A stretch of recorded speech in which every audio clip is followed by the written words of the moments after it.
इस पर next question है, मनीष ने एक एयर कंडीशनर 46,875 रुपये में खरीदा।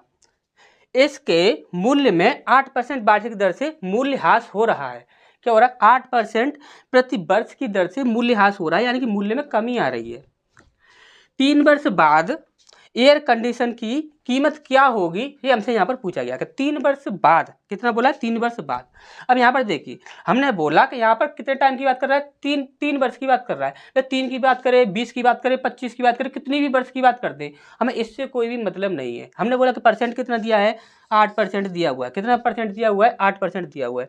हमने बोला यहाँ पर देखिए, वैसे आपसे 2 चीज़ें पूछी जाएंगी यहाँ पर। एक तो पूछा जाता है पहला मूल्य, यानी पहला या वर्तमान का मूल्य पूछा जाएगा, एक पूछा जाएगा बाद का मूल्य, एक पूछा जाएगा बाद का मूल्य। अब यहाँ पे दोनों ही कैसे निकालते हैं वो चीज़ आप ध्यान से समझिए। हमने बोला ये कितना परसेंट है? 8%। 8% का मतलब कितना होता है? तो आप बोलोगे सर 4 दूनी 8 और ये 25।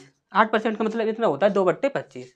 अब यहाँ पर हमने बोला कि आपसे कौन सा पूछा जा रहा है, आप बोलो सर हमसे पहला वाला पूछा जा रहा है। यदि पहला वाला पूछा जा रहा है ना, तो 25 से डिवाइड कर लेना, जो भी संख्या 25 से डिवाइड हो जाएगी भैया आपका आंसर होगा। और जो 25 से डिवाइड नहीं होगी वह कभी भी आपका आंसर नहीं होगा। और हमने बोला कि यहाँ पर कौन सा पूछा जा रहा है, तो यहाँ पर बोला जा रहा है 3 वर्ष के बाद एयर कंडीशन की कीमत क्या होगी। यदि बाद वाला पूछा जा रहा है, यदि बाद वाला पूछा जा रहा है, तो पहले ये देखो कि क्या हो रहा है, मूल्य में वृद्धि हो रही है या कमी हो रही है। तो क्या हो रहा है? मूल्य ह्रास हो रहा है, यानी कमी हो रही है। कमी हो रही है ना, तो 25 में से आप 2 माइनस कर दो, कितने आ गए? 23।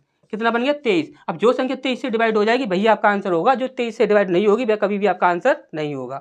अब यहाँ पर आप बोलो सर 23 का हमें पढ़ा नहीं आता, तो देखिए यहाँ पर अब इस कंडीशन में हम कुछ भी नहीं कर सकते। आपको यहाँ पर देखिए 23 जो है वह स्वयं में ही एक अभाज्य संख्या होती है, तो यहाँ पर 23 से तो आपको स्वयं ही डिवाइड करना होगा, क्योंकि यदि इसमें से कोई अभाज्य संख्या निकल आती तो हम यहाँ से एक अभाज्य संख्या निकाल लेते, उसके बाद डिवाइड करके बता देते आपको कि इस प्रकार से आपको डिवाइड करना है। लेकिन यहाँ पर 23 खुद ही एक अभाज्य संख्या है, तो इससे तो सिर्फ डायरेक्ट आपको डिवाइड करके ही देखना होगा। ठीक, तो यहाँ पर यदि आप डायरेक्ट डिवाइड करते हो ना, तो कभी 23 से आपका ये संख्या भी डिवाइड नहीं होगी, ये संख्या भी डिवाइड नहीं होगी और ये संख्या भी डिवाइड नहीं होगी। आपसे कौन सी संख्या डिवाइड होगी? ये वाली संख्या डिवाइड होगी। और आप आराम से कैलकुलेटर लेकर चेक करके आप आराम से देख लीजिएगा।